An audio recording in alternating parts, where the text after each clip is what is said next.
Coucou tout le monde, une nouvelle petite review d'un petit oracle intitulé L'oracle inspiré d'Émilie de Dieu. Alors Émilie de Dieu, ça vous dit peut-être quelque chose parce que c'est pas son premier jeu, elle en a fait plusieurs.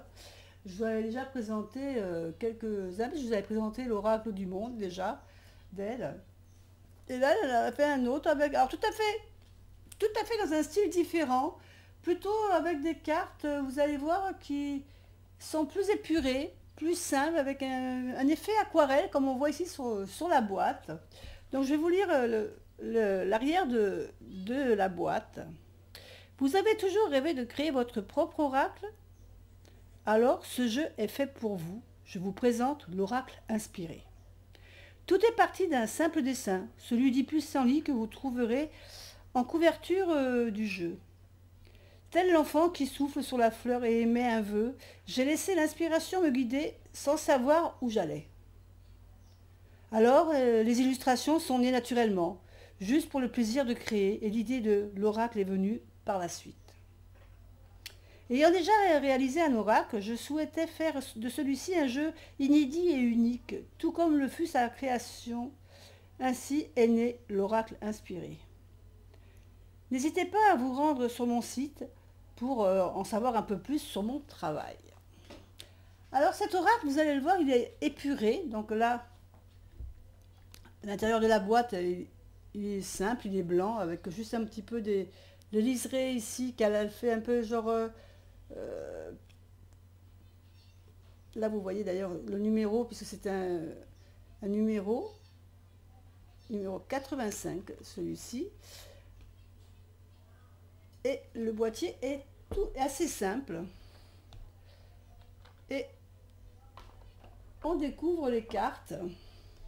Donc les cartes sont d'un format, donc c'est à peu près, c'est un petit peu plus petit qu'un tarot, je pense. Là, j'ai pas de tarot sous la main pour vous le montrer, mais voilà, c'est un peu les mêmes tailles que le jeu, ceux qui ont le jeu de l'oracle du monde.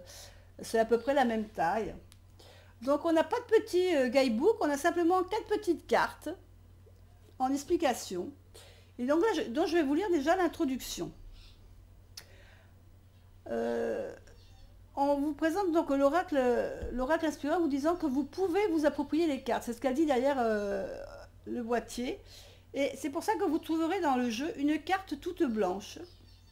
Parce qu'elle vous propose de vous approprier son jeu. Et vous allez voir pourquoi elle dit ça, parce que tout simplement, les cartes sont tellement simplifiées, épurées, que vous allez pouvoir vraiment y apporter votre touche personnelle et y mettre votre interprétation propre. Donc elle nous dit que cet oracle est délibérément épuré afin que vous puissiez facilement vous l'approprier et créer votre propre jeu. Une suggestion, lorsque la carte sera tirée à l'envers, cela pourrait être son pendant opposé qui est à prendre en considération pour l'interprétation. Donc vous pourrez, si vous le souhaitez, interpréter la carte en droit envers. Voilà. Donc nous avons deux petites cartes qui reprennent les dessins des cartes avec un petit mot-clé. Parce que tout le monde ne sera peut-être pas, par exemple, si c'est votre premier oracle, vous ne serez peut-être pas tous capables de mettre un mot sur cette carte. Donc là, elle vous donne des mots clés pour vous aider. Donc vous avez le mot-clé de la carte, vous avez à côté le côté positif, par exemple, ici pour la licorne, nous avons donc le dessin de la licorne, donc elle l'a appelé la licorne. Donc là, ça va être, en côté positif, ça va représenter votre imagination. Et dans le côté négatif, c'est-à-dire que c'est en sens inversé, ça va représenter le vide, le fait de ne penser à rien, de n'avoir aucune idée. Donc vous avez deux cartes recto verso qui reprennent les cartes. Donc je vais vous montrer le dos des cartes qui est dans les bleus. Alors oui, ça rend assez bien quand même au niveau de l'éclairage. Alors bleu et violet autour avec la lune, le miroir, une montgolfière qui est dans les tons de doré, de jaune doré. Donc ici on vous a mis aussi une carte blanche. Alors c'est pas une carte blanche spécialement pour faire un dessin, quoique si vous voulez vous pouvez très bien rajouter un dessin qui vous parle et qui n'apparaîtra pas dans le jeu. Mais elle a surtout mis une carte pour que l'on trouve, si on veut mettre des mots-clés sur le jeu, je vais vous expliquer, voilà. Comme par exemple ici, voilà, toutes les cartes sont comme ça, avec des dessins un peu style aquarelle, simple. Vous voyez qu'il n'y a pas de numéro, il n'y a pas de mots-clés. Donc elle vous propose carrément de mettre votre mot-clé. Donc cette carte-là, en fin de compte, elle est là pour que vous trouviez un stylo, un feuille, quelque chose qui écrive bien sur la carte, qui reste bien ancré sur la carte pour vous entraîner en fin de compte. Et puis vous pourrez, suivant l'inspiration que vous aurez, par exemple, on voit une main avec une fleur et une main qui reçoit, on pourrait très bien appeler cette carte offrande ou offrir. Et donc maintenant, vous pouvez peut-être, vous n'avez peut-être pas envie d'écrire sur la carte parce que votre écriture vous plaît pas, ou vous vous dites que vous n'allez pas arriver à faire écrire joliment dessus. Vous pouvez très bien lui mettre simplement un numéro sur votre carte. Lui mettre un numéro ici. Et puis vous allez prendre un petit carnet ou une petite feuille, vous allez marquer carte numéro 1 et puis mettre à côté ce que ça représentera. Ici, par exemple, en l'occurrence, l'offrande, qui est pour moi l'offrande. Maintenant, je vais essayer de retrouver la carte qui serait quelque part là. Voilà, bah ici, par exemple, vous voyez, l'auteur l'a appelée la fleur, le pardon et la rancœur en négatif. Donc vous voyez, pour moi, ça représente plutôt l'offrande, quelque chose qu'on offre, un cadeau. Alors que pour l'auteur ici, c'est plutôt se faire pardonner, ou voilà. Vous voyez, donc chacun va, vous peut-être de l'autre côté de votre écran, vous allez vous dire, bah tiens, pour moi ça veut dire autre chose, tout à fait, rien à voir avec ce que je viens de vous dire ou ce que l'auteur a pensé. Donc voilà, vous pouvez faire votre propre interprétation par rapport à ces cartes. Et maintenant, je vous fais découvrir le jeu, de manière à ce que vous pouvez vous rendre compte de l'imagerie de tout ce jeu. Donc on va, hop, je vais mettre les cartes à l'envers. Je vais même les enlever parce que comme ça va permettre peut-être de faire plus facilement le focus dessus. Voilà. Alors ici, pour moi, on a carrément une palette de peintre avec un pinceau. Donc, vous voyez, c'est des taches de couleurs. C'est vraiment comme... c'est des cartes qui sont assez représentatives, naïves. Là, où on a une étoile, voilà. C'est assez simple et vous pouvez y donner votre interprétation propre. Voilà, une clé de sol, ou voilà, qui représente une note de musique. Là, on a un fœtus. Alors, le fœtus, par exemple, ça peut très bien représenter, ça représente pour moi la naissance. Hein, la naissance, ça peut être très bien la naissance, mais la naissance au sens propre, comme au sens figuré. La naissance d'un enfant, mais ça peut être très bien aussi la naissance peut-être d'un projet, hein, de quelque chose que vous avez en préparation. Là, le papillon, le papillon, c'est classique de la transformation. Alors, je ne sais pas ce que l'auteur a voulu mettre sur sa carte. Je vais voir si je la trouve rapidement. Le papillon, c'est l'évolution. Voilà, l'évolution. Donc l'évolution, la transformation. Donc vous voyez, c'est un peu... tous ces dessins sont un peu style aquarelle, hein, avec des représentations assez simples, mais quand même parlantes. Là, on a la petite boule de Noël. Là, on a la balance. Alors, ça peut représenter la balance de la justice. Le caméléon, j'aime bien celle-là, le caméléon. Les anneaux. Donc les anneaux, ça peut être le mariage, mais ça peut être une association aussi. Hein. Là, on voit des petits galets, donc pour moi, ça représente l'équilibre, hein, la stabilité. Là, on voit une personne en position de yoga.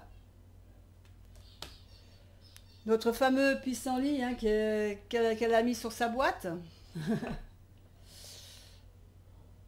J'aime beaucoup les couleurs d'ailleurs. Le miroir.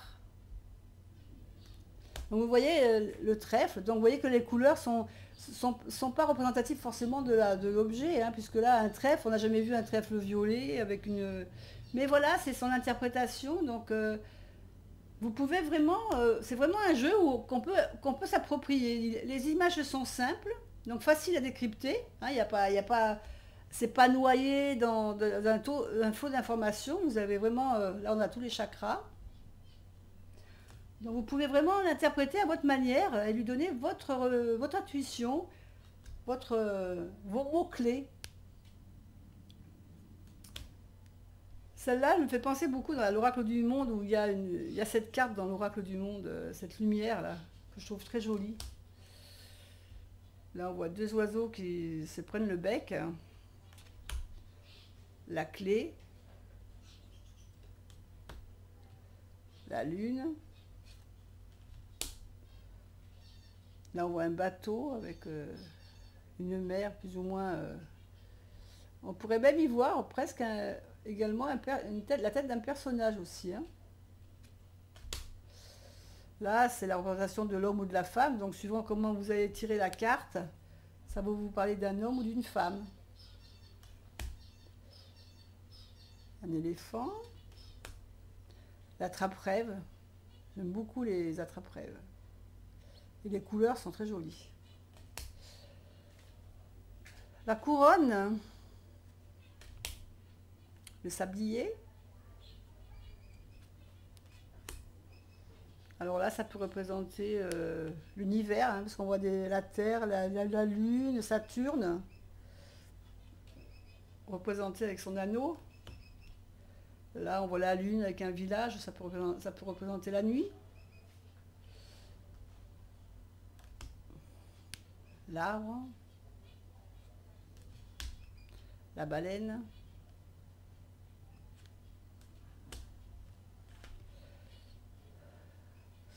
Alors je dirais la libellule, l'oiseau avec sa cage, la plume. Alors celle-là, je dirais que c'est au fond de la mer avec des poissons, hein, le fond de l'océan. La montgolfière. Alors ça peut être un bol chantant, mais ça peut être également un bol pour y faire ces concoctions de rituels, pour écraser des herbes. Voilà, ça peut représenter, suivant votre tirage, vous pouvez le mettre à la sauce de votre réponse. Hein. Les engrenages, nos points cardinaux, le yin et le yang revus et corrigés.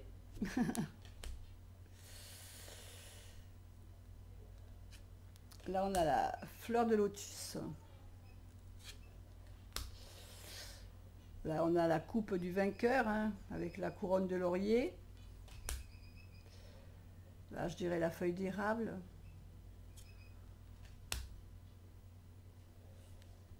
Et là, je dirais le pan. Voilà, bah écoutez, on a fait le tour de ces petites cartes que je trouve bien sympathiques. Donc j'espère que ça vous a bien plu. Donc je vous rappelle le titre de ce thorax, l'oracle inspiré d'Émilie Le Dieu. Voilà, j'espère que ça vous a plu, que ça vous a intéressé de découvrir peut-être ce nouvel oracle. Moi je vous fais de gros bisous et je vous dis à bientôt pour une autre vidéo. Bye bye.